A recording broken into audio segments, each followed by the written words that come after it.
Bonjour Yves, tu me permets qu'on se dise vive, Bien sûr. on est rendu intime, on se parle bien. On n'a plus besoin de te le demander. On peut le demander. On est à la fin de l'année 2022, Oui. qui a encore été très forte en rebondissement. Oui. On commence l'année, on pense qu'on va avoir une année smooth, des affaires. Mais quand on la regarde, on recule en arrière. C'était assez un petit peu rock'n'roll encore cette année. Hein? Surtout février, je vous dirais. C'est les camionneurs. Oui, bien c'est ça, là. Ça, mais tu sais, on va commencer janvier, c'est d'accord avec moi. On a retombé, on s'est fait confiner. Ben, c'est pas nécessairement vous autres à Ottawa, mais n'empêche que, tu sais, comme député, on a encore vécu ça. Ouais. On est encore dans la pandémie, pas parce qu'on voulait que ça reste, mais je pense qu'on n'a pas le choix. On s'est retrouvé encore avec cette fameuse pandémie qui était censée durer 3 semaines, 4 semaines. On est rendu 2 ans après. C'était difficile, hein? Je pense que c'est ça que dans le temps des fêtes l'année passée, c'était dur sur le moral de tout le monde, parce qu'on avait commencé, partait, là. On était, je pense, en Noël, les jours de l'an, si ma mémoire est bonne, que c'est ça que ça a pété la bulle. Mais tu sais, les gens qui étaient déjà en visite dans les familles ont pu au moins rester là. C'est un peu moins pire que les autres années. Mais c'est clair que ça devient difficile sur le moral. Puis encore cette année, on n'est pas de confinement, mais on sait qu'il y a beaucoup de virus qu'il faut. J'ai écouté moi pas pire récemment aussi. Là. Fait que c'est normal parce que ces virus-là, ben, ils sont. En tout cas, j'ai vu un bon reportage là-dessus. J'ai entendu un bon reportage là-dessus que c'est assez intéressant. Il disait que comme on a été confinés pendant plus de 2 ans, ces virus-là continuent de muter et on les a jamais rencontrés. C'est pour ça qu'on réagit un peu plus fortement. T'sais. Mais il ne faut pas s'inquiéter. Notre système immunitaire n'est pas moins fort qu'avant. C'est juste parce qu'on reprend la vie. Quand ça fait partie de la vie, il faut vivre avec ça maintenant. Oui, c'est pas le choix. Il faut vivre avec ça. Mais c'est sûr que ça commence à être difficile sur le moral. Mais il y a d'autres choses dont il faut se préoccuper. Là, je pense qu'il faut qu'on vive avec. Donc, on a eu la pandémie, on est encore en pleine dedans en janvier. Le monde était écœuré en février. On peut-tu dire le mot, là? On peut-tu se permettre de dire ça? Les fameux Zooms, tout le monde, puis on n'avait pas l'impression que la fin était pour arriver à un moment donné. Là. Donc, vous avez eu des manifestations, des choses qu'on ne voit pas souvent au Canada, là, je pense qu'on pourrait dire. C'était moins normal. Dans les manifestations, c'est légitime. Ouais. Au départ, je pense que ça se voulait un mouvement légitime. Ça a dérapé un peu en mouvement d'occupation. Et c'est là qu'il est devenu problématique, parce que la population du centre-ville d'Ottawa n'a pas à subir une occupation de plus de 3 semaines, à entendre des klaxons 24 sur 24, puis à avoir peur d'aller à l'épicerie. Mais vous autres, comme députés, ça se passait comment? Pour nous, ça a été très relax, honnêtement. Il y a beaucoup de choses qui ont circulé sur ça.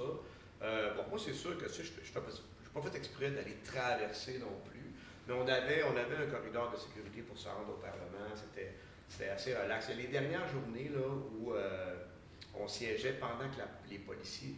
Oui, parce qu'il y a eu la mesure d'urgence. Oui, là, il faut comprendre, la mesure d'urgence inutile, on va en parler. Oui, c'est ça. Mais quand les policiers ont commencé à déplacer les manifestants, ce qui aurait pu se faire beaucoup plus tôt, à mon sens, là. Mais là, évidemment, il y avait plus de risques de dérapage. Donc là, on nous demandait de ne pas aller au Parlement avec nos véhicules. Donc on nous escortait avec des véhicules de la GRC. Tu sais, pour nous, honnêtement, c'était un peu le traitement royal, même si on conteste la monarchie. Non, mais je comprends, là. Tu sais, c'était pas. Il ne faut pas s'en faire pour nous. C'est pour les. Moi, je pense aux citoyens ordinaires, les gens de la ville. Il y a beaucoup de gens qui habitent dans les tours, là, autour du Parlement. Oui. Et ces gens-là ont vécu l'enfer pendant longtemps. Il ne faudrait pas que ça se reproduise. Maintenant, quand il y a une manifestation légitime dans un pays démocratique comme le nôtre, il faut la gérer convenablement. Il y a des choses qui n'ont pas été faites convenablement. Mais la commission d'enquête a révélé plusieurs choses. Oui, mais là, vous avez plusieurs témoignages qui se contredisent. Ça va finir par quelque chose d'assez flou, puis le gouvernement va s'en tirer. Mais en bout de piste, qu'est-ce qui est arrivé? Là? Moi, j'ai l'impression c'est que c'était un peu utilisé politiquement. On a laissé traîner la situation. Rappelons-nous que le chef des conservateurs a démissionné pendant cette. Oui. Il n'y a plus personne qui en parle aujourd'hui. Mais, en tout cas, vous allez peut-être me dire que je suis un peu extrême sur les pensées. Non, mais moi, j'ai l'impression qu'on a laissé. Ça faisait un peu l'affaire du gouvernement, de laisser dérailler. Ouais. Puis à partir du moment où là, on avait trop laissé aller, mais si on avait juste lancé les troupes policières pour déloger les manifestants, on aurait posé la question au gouvernement, mais pourquoi vous ne l'avez pas fait avant? Légitimement, ça aurait été une question légitime. D'ailleurs, on la pose, je la repose encore aujourd'hui. Pourquoi on n'a pas fait ça après une semaine? Tu sais, mettons, OK, les premiers jours, on pense que les manifestants, ils veulent passer un message, c'est correct. Mais là, après 2, 3, 4, 5 jours, on peut dire, bien là, vous occupez dans le centre-ville, c'est illégal, on va vous déplacer dans l'ordre. Pourquoi on ne l'a pas fait? Ben là, ça serait au premier ministre de répondre. T'sais. Mais à ce moment-là, ça faisait tellement longtemps qu'on laissait traîner. Là, j'ai l'impression qu'on a eu recours à la loi des mesures d'urgence pour sauver la face au niveau politique. Okay. En voulant dire, ben regarde, on avait besoin de ça. Puis nous, on a toujours été en opposition. C'est très grave. Hein? La loi sur les mesures d'urgence, ça suspend des droits individuels. On a saisi des comptes de banque. Je suis d'accord, là, il y avait quelques individus qui avaient peut-être des tendances criminelles là-dedans, puis des gens qui étaient complotistes, ainsi de suite. Mais la grande majorité des manifestants, c'est pas du monde dangereux non plus. Okay. On se nomme les vraies choses. Donc, bon, je ne veux pas non plus trop extrapoler là-dessus, mais la loi des mesures d'urgence, à mon sens, encore aujourd'hui, elle n'était pas nécessaire. Et ça crée un dangereux précédent parce qu'un prochain gouvernement pourra utiliser cette loi-là de façon plus facile maintenant. Parce que maintenant, elle a été utilisée une fois. Vous savez que c'était une nouvelle loi, hein? C'est pas la même loi qu'en 1970. Ouais. Puis on l'avait modifiée justement pour pas qu'elle soit utilisée n'importe comment. Et peut-être qu'à la suite de l'enquête, on va avoir des recommandations pour dire, bien, il faudrait peut-être la rechanger encore, parce que ça a peut-être été facile de l'évoquer. Je comprends. On verra. Mais tout ça pour dire que c'est des événements qui vont faire partie de notre histoire maintenant. Ça a mis de l'action sur la colline parlementaire, on va dire ça comme ça. C'est ça. Je te dirais, on parle de février, on s'en va février-mars. Je pense pas qu'il y avait personne qui aurait pu voir le conflit russe-Ukraine, puis même encore aujourd'hui, les conséquences.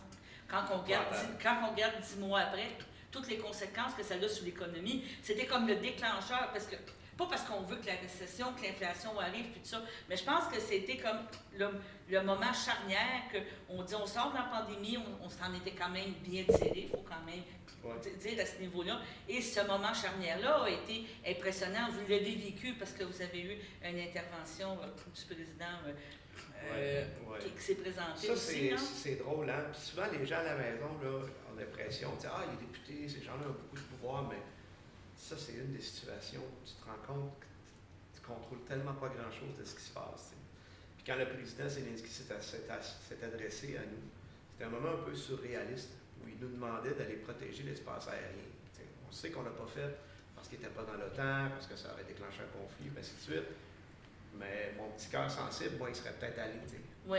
Puis c'est pas dans nos politiques, c'est pas dans nos lignes de parti, dans rien. Là, je parle d'émotions humaines et d'entendre cet homme-là nous parler des femmes qui se font violer, des enfants qui se font tuer. Je vais m'en rappeler toute ma vie. Il était rendu à 99 enfants comptés morts. C'est sûr qu'il y en avait déjà plus à ce moment-là. Puis aujourd'hui, c'était effrayant. Et après ça, entendre nos chefs de parti dire, ben, on va vous aider, on va faire tout ce qu'on peut, mais on n'ira pas protéger votre espace aérien. Vous allez continuer à vous faire bombarder. C'est très difficile. Mais heureusement, il y a eu quand même beaucoup de soutien des pays occidentaux. Et l'Ukraine est en train de servir une leçon aux Russes. Mais ça aura coûté combien de vies? Et au-delà des vies que ça a coûté, ça aura hypothéqué combien de vies? Parce qu'on peut dire, des gens qui survivent à la guerre, mais ça laisse des séquelles. Ça reste, tu peux pas. Ça se peut pas que tu t'en souviennes pas. C'est ça. Puis tu sais, j'ai plein d'histoires d'horreur que je ne dirais pas à l'écran ici, mais au comité permanent d'agriculture et d'agroalimentaire, on a fait une étude sur la sécurité alimentaire.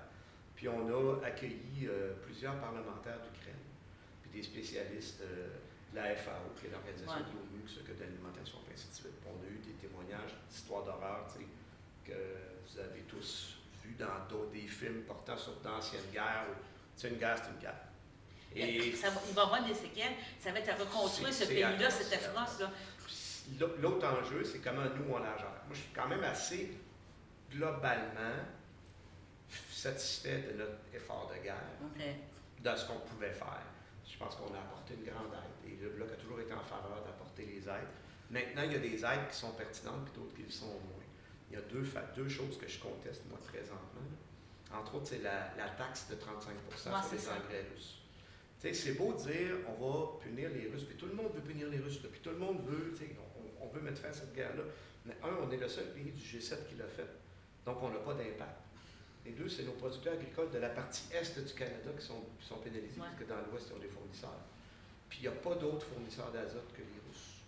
Fait qu'actuellement, ce qu'on risque de voir, si jamais ces tarifs-là ne sont pas levés, c'est qu'on va importer des engrais des États-Unis qui seront fabriqués à partir de l'azote russe. Mais comme eux, ils n'ont pas de sanctions, on va avoir quand même cet engrais-là ici, qui va avoir coûté le double du prix. Tu sais, des fois, quand tu te rends compte que tu as fait un mauvais move, tu peux changer d'idée. Et on avait, moi, ce qui m'écoeure le plus, puis je vais vous le dire bien franchement, en utilisant le mot écœuré, c'est quand on a annoncé cette mesure-là, on a dit qu'on retournerait l'argent aux producteurs agricoles. Ça n'a pas été fait, là. Puis on me dit que c'est compliqué. C'est facile, c'est une simple remise, un décret de remise de taxe qu'il faut qu'on fasse. Donc ça, c'est pas acceptable. Fait que la position qu'on a actuellement, c'est vous remettez l'argent, vous ne voulez pas enlever le tarif, effort de guerre, tout le monde est d'accord. C'est correct, mais on va redonner l'argent à nos producteurs agricoles. Parce que là, ce qu'on fait, c'est qu'on augmente le coût de l'alimentation, on réduit les marges de profit des producteurs agricoles qui, eux, sont juste des preneurs de prix. Puis en plus, sur les marchés internationaux, ça fait que le grain canadien était fait avec de l'engrais qui coûte plus cher, puis il est moins compétitif sur les marchés internationaux par rapport au grain russe. Tu sais, il y a quelque chose de pas fort là-dedans. Là. Donc, il faut ajuster ça. Fait qu'on donne l'argent à nos producteurs ou on l'enlève. Puis l'autre élément, c'est que là, on vient tout juste d'autoriser l'importation de poulet de l'Ukraine. Ah oui? Oui. Donc, il y a eu un décret au mois de juin qui disait qu'on peut importer n'importe quel produit d'Ukraine. Ça s'est déjà fait dans le passé, mais généralement, on épargne les produits sous gestion de l'offre. Là, on fait n'importe quoi. Tu sais, il faut aider, tout le monde a le cœur en Ukraine. Mais il ne faut pas faire n'importe quoi. Là, on va faire rentrer beaucoup de poulets de l'Ukrainien qui est produit par majoritairement une multinationale qui contrôle, je pense, c'est 70-75% du marché là-bas, qui est de propriété étrangère, même pas ukrainienne, qui a des enjeux importants au niveau de la salubrité, puis au niveau du traitement de sa main-d'œuvre, au niveau des droits humains. Puis là, dans le fond, on aide qui? Tu sais, on veut aider l'Ukraine, il me semble qu'on peut l'aider différemment. On a fait une étude là-dessus au comité, puis même si on venait de finir la deuxième séance, on n'a pas fait le rapport encore, le lendemain, l'Agence canadienne d'inspection des aliments permettait l'importation. Okay. Ça, c'est un manque de respect pour le travail parlementaire aussi. J'ai un peu pété mon plomb dernier. Oui, je comprends. Fait que ça, c'est... Il faut aider l'Ukraine, mais il ne faut pas non plus se nuire et faire n'importe quoi. Parce que des guerres dans le monde, il y en a d'autres aussi. Est-ce qu'on va commencer à faire ça partout? Moi, je comprends. C'est ça. Mais il faut que cette guerre-là se termine. C'est atroce. C'est atroce. Puis, tu as posé justement au niveau des producteurs d'ici agricoles, d'agriculture, comme tu dis, on était beaucoup dépendants de certains produits qui étaient produits en Ukraine et tout. Donc, tout est relié. Là. On parle d'inflation, on parle de hausse de prix, de tout. Ouais. Puis là, on parle de nous. Ben, tu sais, l'Ukraine, on les appelle le grenier du monde, pas pour rien. C'est ça. On laisse beaucoup de grains à l'Afrique, au Moyen-Orient. Donc, on s'enligne dans une crise alimentaire mondiale assez sévère. Heureusement, on a réussi à ouvrir le port pour l'exportation. Oui, c'est ça. Ouais. Heureusement, comme je vous disais, je suis assez fier du reste de l'aide. Il y a une couple d'affaires que je vous disais, il me semble que ce n'est pas un bon mot, on peut faire autre chose. Mais entre autres, on a fourni des espèces de méga sacs de plastique pour stocker les grains de façon temporaire, parce que les Russes avaient ciblé, évidemment, les installations de silos. C'est une guerre. Oui. Une guerre, c'est par définition sauvage et cruelle. C'est la politique de la terre brûlée. Alors, mais là, bon, le port fait de l'exportation. Tu sais, quand même, moi, je pense qu'on va s'en sortir. Je suis un peu dramatique depuis tantôt. J'aimerais lancer un message de... Mais c'est quand même la réalité. Il faut quand même dire qu'on finit l'année. J'aimerais ça quand même lancer un message d'espoir en disant que je pense que ce conflit-là s'en va dans le bon sens. Ouais, on espère. Aucun conflit devrait exister, mais tu sais, ça s'en va dans... On espère qu'on va avoir un règlement là, dans les prochains mois. Je le souhaite. Si c'est d'accord, je vais t'amener sur 2 sujets. Ouais. Je vais dire le mot Service Canada. Ouais. Et on va parler de 2 points. Il y a encore des problèmes au niveau du chômage, puis les fameux passeports. Je pense que c'était 2. Je sais que tu as beaucoup intervenu au niveau tant du passeport, puis dans des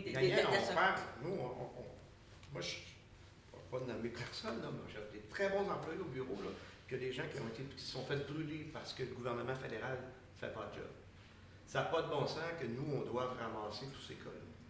Des passeports là, dans un bureau de député. Puis nous, on est là pour prendre du service. Puis n'hésitez pas, les gens qui écoutent à la maison. Ayez pas peur d'aller dire pareil. Appelez-nous, on va vous accueillir avec le sourire, puis on va vous aider. Mais la quantité, c'est ahurissant. On serait supposé d'en faire une quarantaine par année pour des gens vraiment mal pris.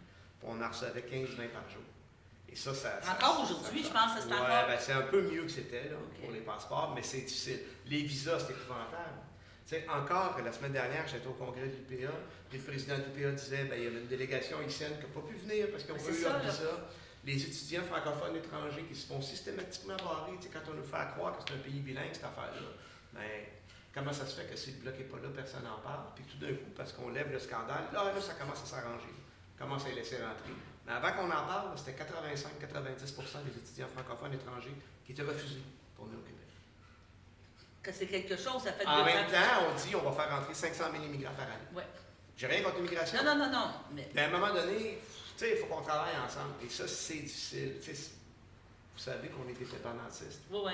On ne devient pas moins indépendantiste en travaillant à Ottawa, je peux vous garantir C'est ça. ça.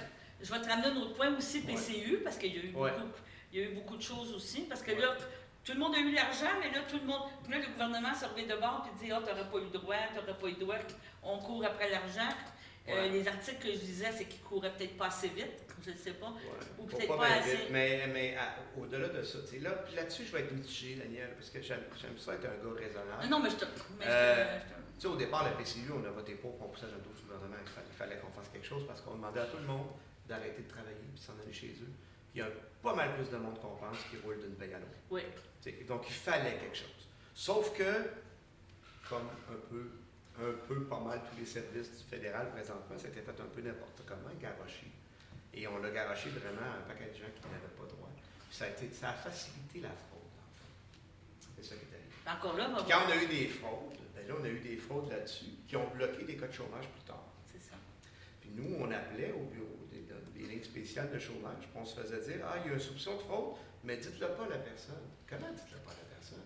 La personne n'est pas capable de faire l'épicerie, elle pleura au téléphone.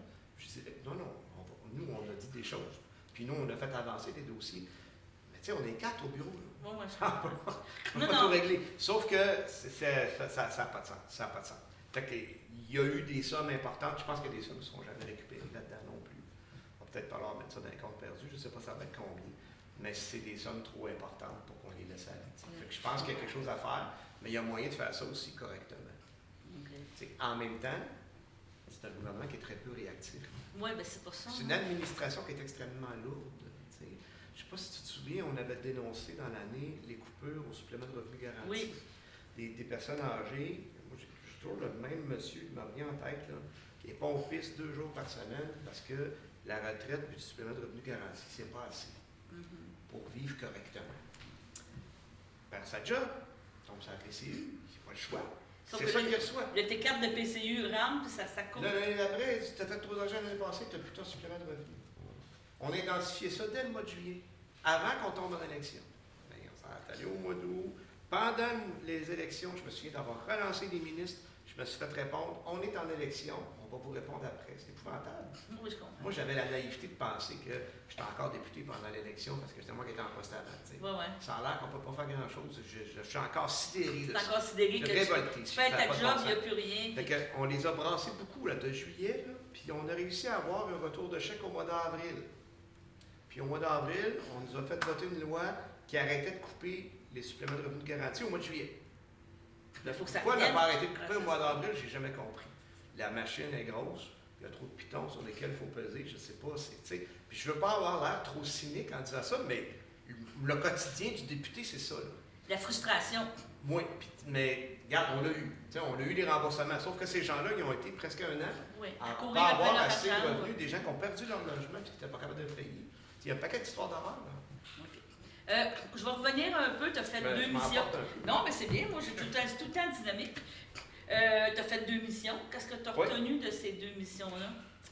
Bien, avec la fin de la pandémie, c'était le retour des missions parlementaires. Je ne connaissais pas ça. J'ai été élu en 2019, juste avant la pandémie. Alors, j'ai eu le privilège de représenter, d'être membre de la délégation du Bloc dans la délégation canadienne au Ghana, en Afrique, pour la réunion de la Banque de développement africain. Là, on avait rencontré vraiment beaucoup de gens intéressants, beaucoup de parlementaires là-bas, mais aussi voir quelles sont les tractations pour le libre-échange. Ça m'a permis, entre autres, de parler de gestion de l'offre en Afrique. C'est un système qu'on essaie de protéger ici. Puis eux n'ont pas l'air de se protéger grand-chose. Ils essaient juste de passer des messages. Ils disent que vous avez le droit de vous protéger certains secteurs, puis ça va marcher pareil, le reste du libre-échange. Ce que j'essaie de faire comprendre aux grands producteurs agricoles de l'Ouest canadien qui ne veulent pas qu'on protège la gestion de l'offre. Fait que ça c'est super intéressant. Puis je suis allé en Thaïlande aussi au mois d'octobre, au Forum Asie-Pacifique. Là, c'était encore plus, je vous dirais, diplomatique comme opération. Là, on avait à voter des résolutions, et moi, j'ai fait passer des résolutions qui condamnaient, entre autres, l'agression de Russes, des Russes sur l'Ukraine, puis on avait la délégation russe qui était là. Fait que, on a jasé. Toute une expérience. On a jasé serré une couple de fois, mais c'est quand même très enrichissant comme expérience. Et à chaque fois que je vais dans des choses comme ça, évidemment, j'essaie de me souvenir que je suis en service public, de faire la job pour laquelle je suis là, puis que je je lui donne à 200%. Je pense qu'on a réussi à faire passer les choses, puis tranquillement, pas vite, tu sais, c'est sûr qu'il y avait un malaise à faire passer ces choses-là devant la délégation russe qui n'était pas contente, mais on avait le soutien de plusieurs autres pays.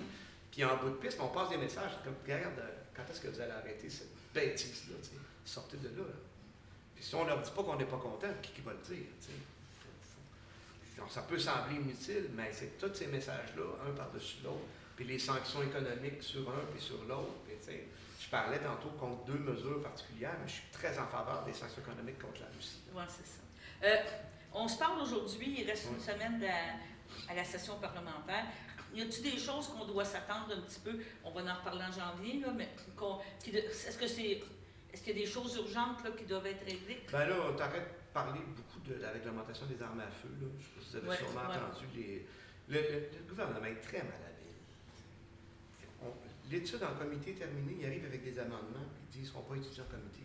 Ces amendements-là comportent une liste d'armes qui envoie un message super fou dans la population. T'sais. Nous, on ne veut pas restreindre les chasseurs du tout. L'idée, c'est de limiter la circulation des armes d'assaut. Oui, on se comprend. Semblable à ce qui est servi à la politique. T'sais. Puis là, ça a tout mélangé.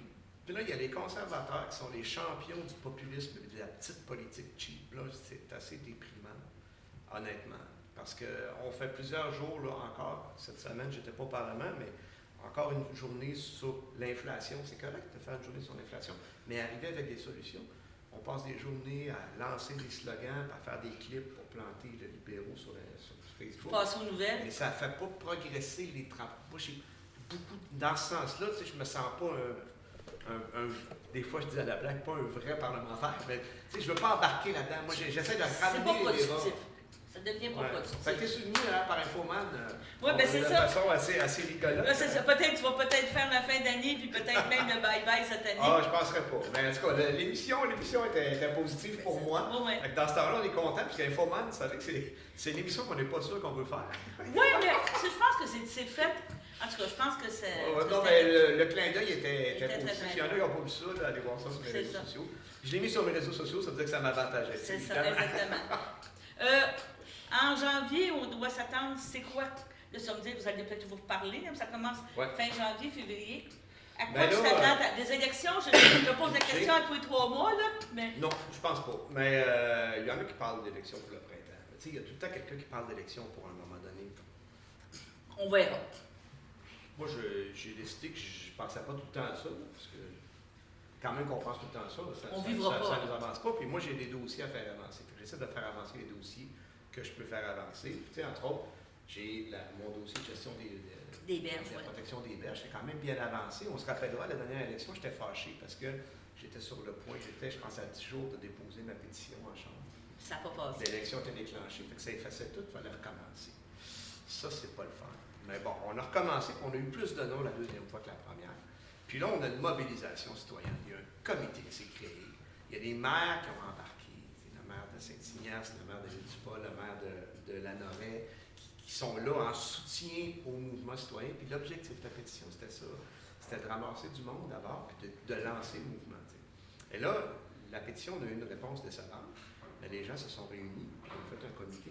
Puis là, eux autres, ils vont faire d'autres démarches. Et moi, je vais toujours être là avec eux, comme les élus municipaux. C'est ça qui est intéressant.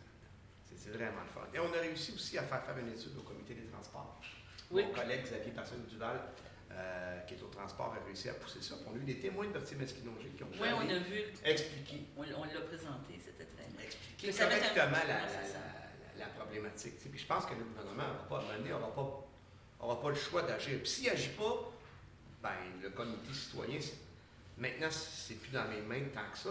Moi, je vais accompagner le comité citoyen, mais si le comité citoyen décide qu'ils vont jusqu'au recours collectif, on va les accompagner là-dedans. Puis je pense que les élus municipaux ont bien l'intention de les accompagner là-dedans aussi. Fait qu'on va gagner en bout de piste. Ça prendra le temps que ça prendra, mais je suis assez confiant qu'on va gagner ça. Donc, c'est un gros dossier à suivre à partir du mois de janvier. En agriculture, inflation, je sais qu'il y a eu aussi, il y a eu une commission, il y a eu une présentation, qu'est-ce que j'ai vu dans les journaux ou dans les nouvelles, que des grosses chaînes de distribution, on parle des lots. Oui, là, on est là-dessus actuellement. On étudie en fait la fixation des prix en épicerie. On essaye, parce que c'est pas facile d'aller fouiller dans toutes les parce que nous disent tous qu'ils ne font pas d'argent.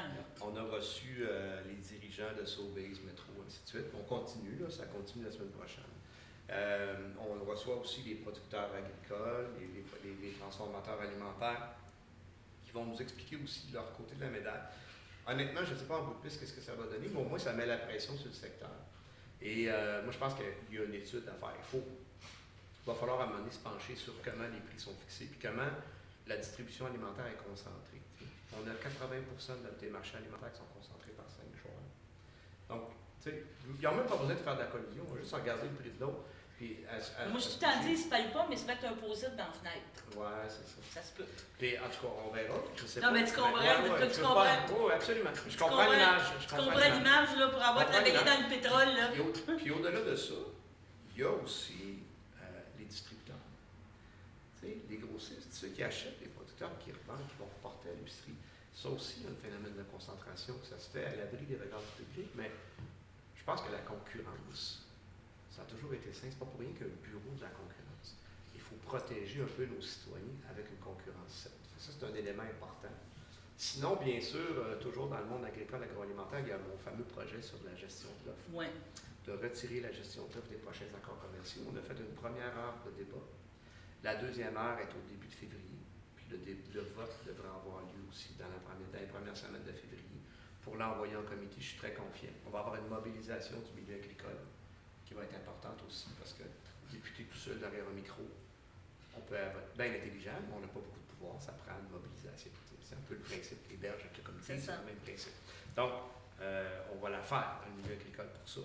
Fait que ça, c'est assez important aussi. Sinon, il y a le code de conduite, qui est un peu connexe à l'étude des prix des épiceries, là, pour régir les relations entre les épiciers puis les fournisseurs. Ça, les négociations se font dans un comité qui est présidé par les 2 ministres de l'Agriculture du Québec et du fédéral. Et les travaux devaient se terminer d'ici fin décembre. Peut-être que ça se va être tiré en janvier. Mais on devrait accoucher de quelque chose de ce que j'ai entendu, qui n'est peut-être pas révolutionnaire, mais qui soit le début de quelque chose, le début d'une réglementation. Je pense qu'il faut commencer quelque part. Ça peut être très positif aussi. Est-ce qu'il y a des modèles ailleurs par rapport à ça? Oui, okay. Absolument. En Grande-Bretagne, entre autres. D'ailleurs, tous ce qu'ils sont en train d'adopter, selon les informations que j'en ai, parce que moi, je ne suis pas sur le comité, malheureusement, j'aurais bien aimé ça. Mais ce que j'en entends, c'est que c'est inspiré beaucoup de ce qui existe en Grande-Bretagne et qui fonctionne. Donc, je n'ai pas d'espoir que ce soit... C'est bien que de la manière que ça se fait, parce que c'est juridiction des provinces et du Québec, ça. Plus. Puis, on ne peut pas penser qu'une province en est un, puis que l'autre province en est pas, parce que ça ne fonctionnera pas. Ça ne fonctionnera pas, c'est ça. C'est pour ça que c'était important qu'il y ait une concertation. C'est pour ça que c'est long à mettre en place. Mais je pense que ça suit le bon chemin que ça doit suivre. Là. Donc, on peut dire que tu vas avoir du pain sur la planche? Oui, bien, il se passe beaucoup de choses dans l'agriculture. Je pourrais vous parler en auteur. On a eu l'édition génomique. Oui. C'est une espèce de nouvelle façon de faire des OGM. On dit que ce n'est pas des OGM parce qu'on ne rajoute pas rien d'étranger dedans. On va jouer dans le gène. Puis ça fait quelque chose de bien intéressant. Je ne veux pas démoniser ça parce que ça peut faire des plantes qui vont produire 2 fois plus de protéines, exemple. Donc, avec une même superficie, tu nourris 2 populations en place de 1. Donc, ça peut être intéressant, sauf que pour les producteurs biologiques, c'est important qu'eux, il n'y ait pas eu de manipulation, qu'ils soient capables de certifier. Et là, Santé Canada avait dit, on n'a pas besoin d'identifier. C'est volontaire. Alors, nous, on a fait la bataille depuis le mois de juin pour que ce soit identifié. Finalement, quand le gouvernement du Québec a embarqué à l'automne en demandant au fédéral, là, ça a bougé. Il y a un petit scandale aussi sur des documents qui avaient l'air d'avoir été écrits par des lobbies, qui a aidé. C'est un peu anecdotique comme affaire à côté, mais ça a aidé à faire lever le sujet. Ce qui est un peu triste, c'est que pour qu'un sujet se règle convenablement, il faut qu'il ponce dans les médias. Il faut que ça monte. Et là, ça a pris plusieurs mois avant que ça monte, mais ça a fini par monter. Ça, c'est une belle victoire, je pense qu'on a fait pour notre production biologique, parce que les gens, la plupart des gens qui nous écoutent, là, ils en veulent moins des pesticides, ils en veulent pas plus. Ben, il y a plus de conscientisation. Il faut être intelligent là-dedans, parce que si on enlève tout demain matin, ça ne sera pas mieux. Puis si on enlève, je pense au glyphosate, par exemple, qu'on nomme tout le temps, là, on ne peut pas enlever tout le glyphosate demain matin. Parce qu'il y a d'autres produits de remplacement qui sont probablement pas meilleurs, mais qui ne sont pas identifiés cancérigènes, qui sont pas. Puis là, ça va passer en douce. Puis lui, on le connaît, puis s'il est bien géré, à bonne quantité, à bonne place, c'est correct aussi. T'sais. Notre politique de parti, c'est éventuellement le retirer, mais il faut être brillant, puis il faut amener d'autres choses, puis il faut accompagner les producteurs là-dedans. Puis Puis le biologique, ben, les gens en demandent, puis le Québec fait plus que 50% de la production biologique du Canada. Moi, j'ai appris ça cette année. C'est bon. J'en étais très fier. La filière est très dynamique. Il ne faut pas en y mettre de partout. Mais je me bats aussi pour que le fédéral finance la révision de la norme bio. Ça, j'ai des idées. Je suis optimiste. Il faut avoir un gain sur cette question-là aussi. Fait que, on travaille fort, des fois c'est un peu décourageant, les choses ne bougent pas, mais à un moment donné, ça finit par débloquer, puis on sent qu'on a servi quelque chose. C'est toujours ça qui est Je peux-tu me permettre de te souhaiter des joyeuses vacances? Oui, des belles vacances, il en reste une semaine. On se reparle sûrement en janvier, février sur plein de sujets. Puis comme toujours, mais ça des choses à nous annoncer, on est toujours disponible pour. Grand plaisir. Merci beaucoup. Je te remercie. Salut tout le monde. Bonne année 2023. Salut.